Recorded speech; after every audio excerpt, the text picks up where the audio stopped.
et du Fils, et du Saint-Esprit. Amen. Le béni de mon Père, grande est ma joie de savoir que vous êtes fidèles à la méditation de chaque jour. Grande est ma joie de savoir que le Seigneur continue à nous bénir et nous lui rendons grâce de son éternelle présence. Nous lui rendons grâce de tout ce qu'il fait dans la vie de chacun de nous. Nous lui rendons grâce parce qu'il continue à bénir cette initiative et aujourd'hui nous arrivons pratiquement à la fin de cette semaine de méditation où nous aurons 2 textes de méditation. Nous sommes donc vendredi de la 31e semaine du temps ordinaire et nous continuons les lectures de l'année impaire. La première lecture est la suite de la lettre de Saint Paul l'apôtre aux Romains au chapitre 15, les versets 14 à 21, dans lequel Saint Paul va écrire qu'il est ministre du Christ Jésus pour les nations, afin que l'offrande des nations soit acceptée par Dieu. Il se qualifie lui-même comme le ministre de Jésus-Christ pour les nations. Quand on parle des nations ici, il s'agit des peuples non-juifs, des peuples païens. Et Saint Paul s'est spécialisé justement à aller vers ces peuples qui ne connaissaient pas le Dieu d'Abraham, le Dieu d'Isaac, le Dieu de Jacob, vers ce peuple qui ne connaissait pas le Dieu de Jésus-Christ pour les annoncer la bonne nouvelle, pour les annoncer Jésus-Christ. D'ailleurs, il va dire qu'il met sa fierté dans le Christ Jésus pour ce qui est du service de Dieu. Nous aussi, est-ce que nous sommes capables dans le monde aujourd'hui de dire mon milieu qui était déchristianisé, mon milieu qui était un milieu païen, mon milieu où il y avait l'abandon de la foi et l'abandon de la pratique de Dieu, est-ce que je suis celui-là qui ramène mon milieu à Jésus-Christ? Est-ce que je suis celui-là qui ramène mon milieu à la pratique de leur foi?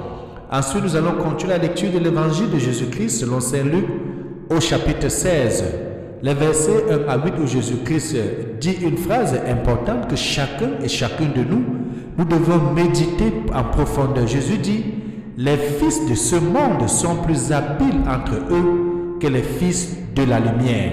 Eh bien, mon Père, si tu es baptisé, si tu as été converti et que tu as pris ta première communion, tu as pris ta confirmation et que tu continues à pratiquer la foi, tu es fils ou fille de lumière. Mais est-ce que les fils de ce monde, c'est-à-dire les fils des ténèbres, est-ce qu'ils sont plus habiles que toi? Toi qui es fils de Dieu et qui es habité par Dieu. Tournons nos sens à l'intérieur. Apprêtons les textes de ce jour. Les bénis de mon Père à chacun et à chacune, mes frères, mes sœurs, mes chers amis. Bienvenue.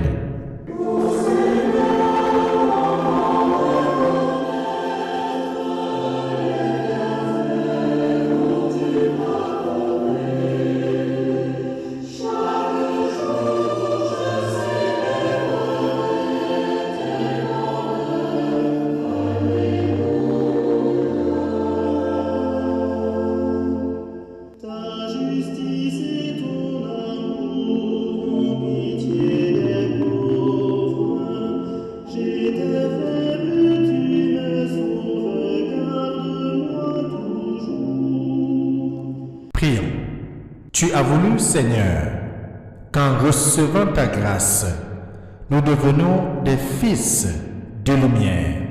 Ne permets pas que l'erreur nous plonge dans la nuit, mais accorde-nous d'être toujours rayonnants de ta vérité. Nous t'avons prié par Jésus-Christ, lui qui vit règne avec toi, Dieu pour des siècles et des siècles. Amen. Nous pouvons maintenant ouvrir Romains chapitre 15, les versets 14 à 21. Ensuite, nous allons proclamer et méditer avec l'Évangile. Bonne méditation.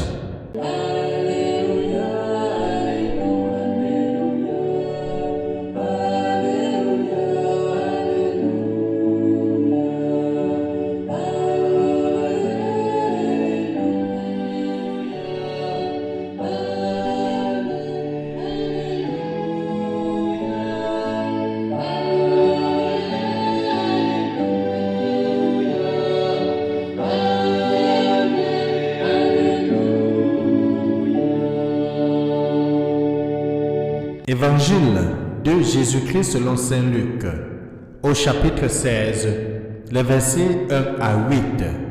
En ce temps-là, Jésus disait aux disciples, un homme riche avec un gérant, qui lui fut dénoncé comme dilapidant ses biens. Il le convoqua et lui dit, « Qu'est-ce que j'apprends à ton sujet? Rends-moi les comptes de ta gestion, car tu ne peux plus être mon gérant. » Le gérant se dit en lui-même, « Que vais-je faire, puisque mon maître me retire la gestion? Travailler la terre, je n'en ai pas la force. Mendier, j'aurai honte. Je sais ce que je vais faire, pour qu'une fois renvoyé de ma gérance, des gens m'accueillent chez eux. » Il fit alors venir un par un ceux qui avaient des dettes envers son maître. Il demanda au premier, « Combien dois-tu à mon maître? » Il répondit, « 100 barils d'huile. » Le gérant lui dit, « Voici ton reçu. Vite, assieds-toi et écris 50. » Puis il demanda à un autre, « Et toi, combien dois-tu? » Il répondit, « 100 sacs de blé. » Le gérant lui dit, « Voici ton reçu, écris 80. » Le maître fit l'éloge de ce gérant malhonnête, car il avait agi avec habileté. En effet, les fils de ce monde sont plus habiles entre eux que les fils de la lumière. Acclamons la parole de Dieu. Louange à toi, Seigneur Jésus-Christ. Les fils de ce monde sont plus habiles entre eux que les fils de la lumière. Eh bien, de mon Père, c'est ainsi que Jésus nous instruit ce matin. Et d'ailleurs, ce qui est beau, c'est qu'il dit les fils de ce monde sont habiles entre eux. Ils ne disent pas qu'ils sont habiles avec les fils de ténèbres, mais entre eux. Comme pour dire des hommes, des femmes, nos frères, nos sœurs, nos connaissances, qui se coalisent dans le mal, qui se soutiennent dans le mal, qui se fortifient dans le mal. Et dans ce mal, on dit qu'ils sont habiles. Mais cette habileté, elle mène où? Elle mène à la ruine. Puisque notre Dieu, c'est lui qui sonde le cœur. Notre Dieu ne voit pas l'apparence. Notre Dieu ne voit pas l'extérieur. Il voit la profondeur de nos cœurs. Il est capable de cerner dans les actes, dans les paroles, dans les faits et gestes que nous posons. Il est capable de savoir si cela reflète notre fond intérieur. Nous avons l'habitude de voir justement autour de nous les hommes politiques qui posent des gestes. Mais lorsqu'on regarde ce qu'ils disent, il y a une opposition. C'est diamétralement opposé entre les paroles et les actes. Oui, les bénis de mon Père, il est bon et très bon ce matin et aujourd'hui de prendre conscience de ses limites. Que chacun de nous puisse prendre conscience de nos limites à nous. Oui, de prendre conscience de se faire des amis et de compter sur eux.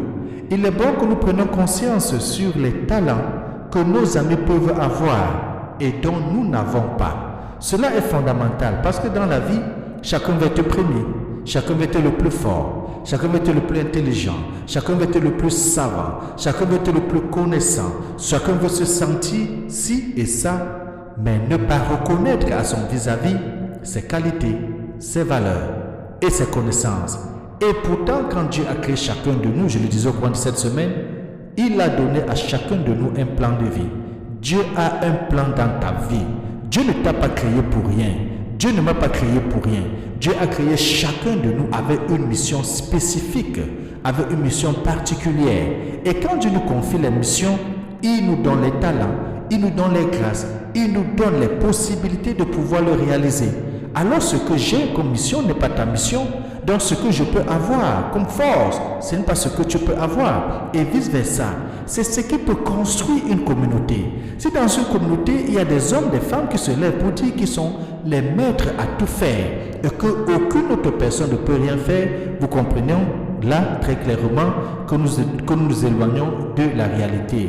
Et il est donc important toutefois de ne pas être guidé par son propre intérêt à la manière, à la matière, mais plutôt le bien de mon Père, d'être guidé par le désir de bâtir, mais pas de bâtir seul, de bâtir ensemble, de bâtir la communauté ensemble, de bâtir la paix ensemble, de bâtir le mieux vivre ensemble, de bâtir le vivre ensemble également. Cela paraît tautologique, mais c'est chacun et chacune, là où il se trouve, qui a à mettre sa main à la pâte pour faire avancer les choses. Et c'est pour cela que dans le monde aujourd'hui, il n'est pas toujours bon de toujours regarder ce qui est mauvais, mais de regarder aussi ce qui est meilleur. Jésus a prévenu les riches du danger de l'argent. Mais le même Jésus en parle aussi à ses disciples qui disposent de peu, mais ils ont besoin d'être instruits sur l'usage à faire de leur argent. Car, il faut le dire, la bien de mon Père, le rapport au bien matériel n'est jamais neutre. Il fait essentiellement partie de la vie spirituelle. Parce qu'il faut le dire, l'expérience humaine est une expérience spirituelle. Plusieurs auteurs sont d'accord là-dessus. Je peux les citer par dizaines. L'expérience humaine est une expérience spirituelle. Et on ne peut pas séparer l'expérience de l'homme de tous les jours à l'expérience spirituelle. On peut lire Bergeron, on peut lire Jobin, on peut lire plusieurs auteurs qui sont très très clairs là-dessus. Et j'insiste, l'expérience humaine est une expérience spirituelle. Nous ne pouvons donc pas dire que ce que nous faisons tous les jours dans notre vie n'a pas de lien avec notre être, avec notre spiritualité. Cela rejoint même de l'identité de l'homme que nous avons toujours l'habitude de le dire. L'homme n'est pas que seulement corps, c'est-à-dire l'expérience humaine dans la corporalité, mais l'homme est aussi esprit, l'expérience humaine dans la spiritualité. Et les deux ne sont pas séparés, les deux sont liés. Dans l'expérience spirituelle, le bien de mon Père, c'est l'expérience corporelle et vice-versa. Aujourd'hui et plus que jamais, nous qui sommes les fils de lumière, nous qui sommes les bénis de mon Père, il est bon de prendre conscience qu'autour de nous, tout ce qui se fait n'est pas chrétien. Tout ce qui se fait n'est pas évangélique. Tout ce qui se fait n'est pas biblique. Et de chercher les résolutions, les cheminements, les modalités que notre Seigneur nous a appris pour pouvoir être habile. Peut être habile plus que les enfants de ce monde, puisque le monde aussi nous appartient. Nous avons été créés à l'image et ressemblance de Dieu et l'humanité et le monde nous a été donné pour en prendre soin. Pourquoi se laisser donc? Pourquoi laisser la place aux fils du monde qui soient plus habiles, qui détournent le monde, qui font des lois, des pratiques, imposent un système mondial? Nous sommes appelés chacun et chacune où nous nous trouvons à bâtir le royaume des cieux. Et bâtir le royaume des cieux, c'est le bâtir selon la volonté du Christ et le bâtir avec le Christ et ensemble. Que Dieu Tout-Puissant nous aide aujourd'hui et qu'il nous bénisse, lui qui est Père, Fils et Saint-Esprit. Amen. Bonne journée.